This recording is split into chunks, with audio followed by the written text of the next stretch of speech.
Sorry guys, वो video cut गया था तो इसलिए मैंने दूसरी वीडियो बनाई है। तो वो मल्टीप्लाई बाई एच स्क्वायर अपन जी एम से यहाँ से कट गई थी। तो देखते हैं, हमारा इतना हो गया था, ठीक है। तो मल्टीप्लाई कर दी थी हमने, यहाँ पे इतना आ गया था, ये सब कट जाएगा। सी एच स्क्वायर अपन जी एम कॉस थीटा, ठीक है। एच स्क्वायर अपन जी एम आर बचा, ठीक है। यहाँ से जो ऊपर चला जाएगा, यहाँ से कट जाएगा तो 1 बचा, ठीक है। ये ऐसे ही रहेगा कॉस थीटा, ठीक है। अब लेट हमने एच स्क्वायर अपन G M equal to E माना, इसको सी एच स्क्वायर अपन जी एम ई माना, ठीक है। इसको हमने ई माना, इसको हमने ई माना, ठीक है, दोनों को। तो ई अपन आर आ गया और 1 प्लस ई कॉस थीटा आ गया।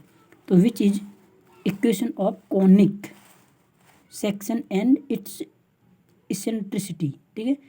ई बराबर C H square G M, ठीक है, जी एम। तो यानी कि इसेंट्रिसिटी, ई क्या हमारी इसेंट्रिसिटी, ठीक है, इसके बराबर हमने इतना रखा था, ठीक है। तो therefore the which is less than 1, ठीक है।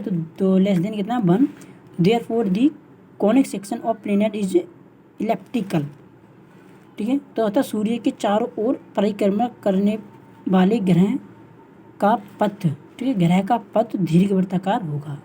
यानी कि सूर्य के चारों ओर जो परिक्रमा करता है तो उसका पथ कितना होगा, वो इलिप्स होगा, यानी कि वो दीर्घवृत्ताकार कक्ष में घूमेगा, ठीक है। तो proof of second law of Kepler, तो उसका सेकेंड लॉ देखते हैं क्या होता है मतलब। तो केपलर का सेकेंड लॉ, माना कोई प्लेनेट सूर्य के चारों ओर बी वेग से गतिमान है, ठीक है। तो कोई सूर्य का ग्रह है, ठीक है, तो वो क्या है, वो बी वेग से गतिमान है, ठीक है, गतिमान, बी वेग से गतिमान है। तथा प्लेनेट व सूर्य के बीच की दूरी आर है, ठीक है। ये एक सूर्य है, इसके बीच की दूरी आर है, ठीक है। ये बी डी टी का एक वेग से मतलब गतिमान है, ठीक है। तो नेक्स्ट देखते हैं, यहाँ पे बीच की दूरी से आर है। तो जो हमारा ग्रह है प्लेनेट, तो ग्रह द्वारा डी टी समय में तय की गई दूरी बी डी टी होगी, ठीक है। जो क्या है, हमारी तय की गई दूरी है हुई, अतः डी टी, ये डी थीटा यहाँ पे डी टी कह लो, ठीक है। और समय अंतराल तय किया गया क्षेत्रफल, तो क्या इतना हमारा ये एरिया है, ठीक है। डी थीटा कह लो या डी टी कह लो, ठीक है। तो ये क्या है, दूरी क्या हमें डी ए, क्षेत्रफल दूरी तो क्या हमारा डी ए इक्वल टू 1/2, ठीक है। तो इसका हाफ है हमारा, हाफ आधार क्रॉस लंबाई, ठीक है, आधार क्रॉस लंबाई। तो देखते हैं एरिया हमारा, तो हाफ क्रॉस आर, इसकी दूरी आधार कितनी दूरी है हमारी आर है, ठीक है। क्रॉस बी, लंबाई किसकी B T, B D T, ठीक है। D upon D T 1/2 cross R cross B D T, ठीक है। तो इसका हमने क्या किया था, डिफरेंशियल कर लिया, किसके साथ इसके हमने टी के रिस्पेक्ट किया था, ठीक है। तो हमने D A upon D T हो जाएगा यहाँ पे 1/2 बचेगा यहाँ पर, ठीक है। आर कॉन्स्टेंट तो ऐसे रहेगा, बी डी टी क्या हो जाएगा, ओनली बी बचेगा, क्यों, ठीक है। तो D upon D T 1/2m R, उसका देखो आर 2m कैसे हो गया, देखो हमने यहाँ से m से मल्टीप्लाई करी, ठीक है। तो 1/2m आर हो गया, और m भी यहाँ m भी हो गया, ठीक है। बट m भी बराबर क्या है p, p क्या हमारा एक रेखीय कोणीय, ठीक है, रेखीय क्या है संवेग है, तो लीनियर मोमेंटम, ठीक है। तो m भी क्या है हमारा p क्या हमारा लीनियर मोमेंटम है। तो चूँकि D upon D T equal to 1/2m R cross P, ठीक है। तो 1/2m बचा इंटू आर क्रॉस एम भी क्या पी हो जाएगा, ठीक है। तो बट आर क्रॉस पी बराबर हमने क्या रखा जे, तो जे क्या है एक एंगुलर मोमेंटम है, ठीक है, कोणीय संवेग है। चूँकि D upon D T equal to 1/2m और आर क्रॉस पी, तो आर क्रॉस पी क्या है हमने जे, यानी कि angular momentum equal to J upon 2m, ठीक है। यहाँ से जे ऊपर आ जाएगा और 2m अपॉन नीचे आ जाएगा, ठीक है। यानी कि ये कोई सूर्य है, तो इसका जो दूरी है वो आर है, और जो किस वेग से गतिमान है, बी टी टी की वेग से गतिमान है, और जो इसकी जो दूरी मतलब बीच की जो दी गया मतलब डी टी समय में तय की गई वो दूरी है, तो जो डी थीटा यहाँ पे डी टी कह लो, ठीक है, इसकी ये दूरी है। तो नेक्स्ट देखते हैं, क्योंकि ग्रह पर लगने वाला बल सेंट्रल फोर्स होगा। जो प्लेनेट पर फोर्स लगने वाला फोर्स सेंट्रल फोर्स होगा, ठीक है, वो केंद्रीय बल होगा। तथा हम जानते हैं कि सेंट्रल फोर्स के अंतर्गत कण का, ठीक है, सेंट्रल फोर्स के अंतर्गत कण का कोणीय वेग संरक्षित रहता है, ठीक है, वो कंजर्वेटिव रहता है। जो हमारा कोणीय वेग होते हैं वो क्या है, कंजर्वेटिव रहता है। दैट इज, इसलिए जे क्या हमारा कांस्टेंट है, ठीक है, जे इक्वल टू कांस्टेंट है, तो इसलिए हमारी दूरी क्या रहेगी, कांस्टेंट रहेगी। तो दूरी हमारी क्या है, कांस्टेंट है। तो केपलर के हमने फर्स्ट एंड सेकंड लॉ देख लिए। अब थर्ड लॉ क्या कहता है। थर्ड लॉ ये कुछ अलग है। तो थर्ड लॉ बताता है कि जो हमारा प्लेनेट होता है, जो सूर्य के चारों एक एक चक्कर लगाता है, तो उसकी जो लिया गया उसका हम समय देखेंगे, तो पूरे चक्कर जो लगाने का समय है उसे देखेंगे, ठीक है। तो T equal to area of ellipse upon area of velocity, ठीक है। तो वेग एंड दीर्घवृत्ताकार कक्ष का एरिया का यानी कि क्षेत्रफल का समय है, ठीक है। तो समय का देखेंगे। तो जो एरिया का एलिप्स होता है वो पाई ए बी है, ठीक है। और जो एरिया ऑफ वेलोसिटी क्या है, इसकी दूरी क्या है, डी अपॉन डी टी है।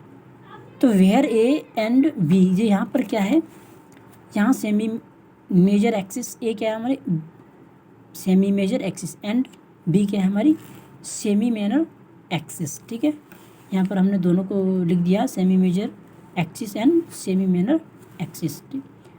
तो what we now Kepler second law, तो यहाँ पे हम जो थर्ड लॉ है ना, तो ये भी एक सेकंड लॉ के आधार पर है, ठीक है। वो भी दूरी क्या यहाँ पर कांस्टेंट रहती है। दूरी फर्स्ट लॉ में भी कांस्टेंट थी, सेकंड लॉ में भी कांस्टेंट और थर्ड लॉ में भी कांस्टेंट है। तो यहाँ पे हमने कांस्टेंट रखा था, जो एंगुलर मोमेंटम है उसको हमने मास ऑफ प्लैनेट्स के इक्वल रखा। तो थर्ड लॉ में हमने इसके इक्वल रखा, तो J upon A M equal to इसके जे अपॉन टू एम। देखो ए हमने यहाँ पर डबल लिख दिया, क्योंकि यहाँ पर ए है ना, तो यहाँ ए की जगह टू रख दिया, ठीक है। यहाँ ए रख लो तो कोई भी बात नहीं, तो टू रख दो तो भी कुछ नहीं। तो दैट इज पाई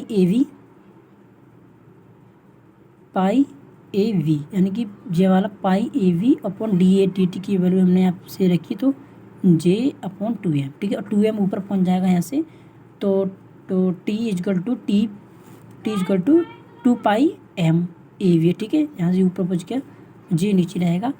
तो स्क्वायरिंग इट बोथ साइड, दोनों तरफ हमने क्या कहा, स्क्वायर करा। तो देखो टी स्क्वायर हो जाएगा, यहाँ फोर आ जाएगा, और पाई स्क्वायर हो जाएगा, M square A square B square upon J square, ठीक है। तो नेक्स्ट देखते हैं। तो now we know that latus rectum, तो इसका लेटेस्ट रेक्टम क्या होता है, is equal to two B upon A, two B square upon A, ठीक है। तो ये लेटेस्ट रेक्टम है इसका। तो B square equal to L A upon two, ठीक है।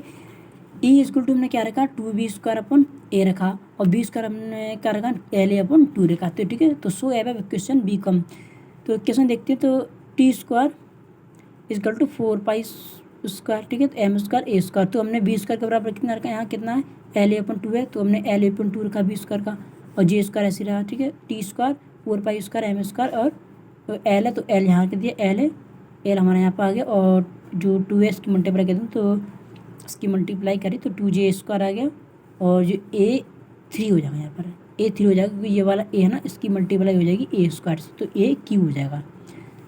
तो T square equal to constant, तो इसकी क्या है, क्यू ये क्या है हमारी कॉन्स्टेंट, तो जी सब कॉन्स्टेंट हो जाएगा, ठीक है। जे ए क्यू और टी स्क्वायर क्या कॉन्स्टेंट, तो इसके समानुपाती हो जाएगा। तो हमने कहा था ना पीछे, तीसरा रूल क्या था, तो यहाँ पर ये क्या है, which is third law of motion, ठीक है। तो तीसरा रूल हमने पढ़ा था पीछे, तो क्या है वो देखते हैं।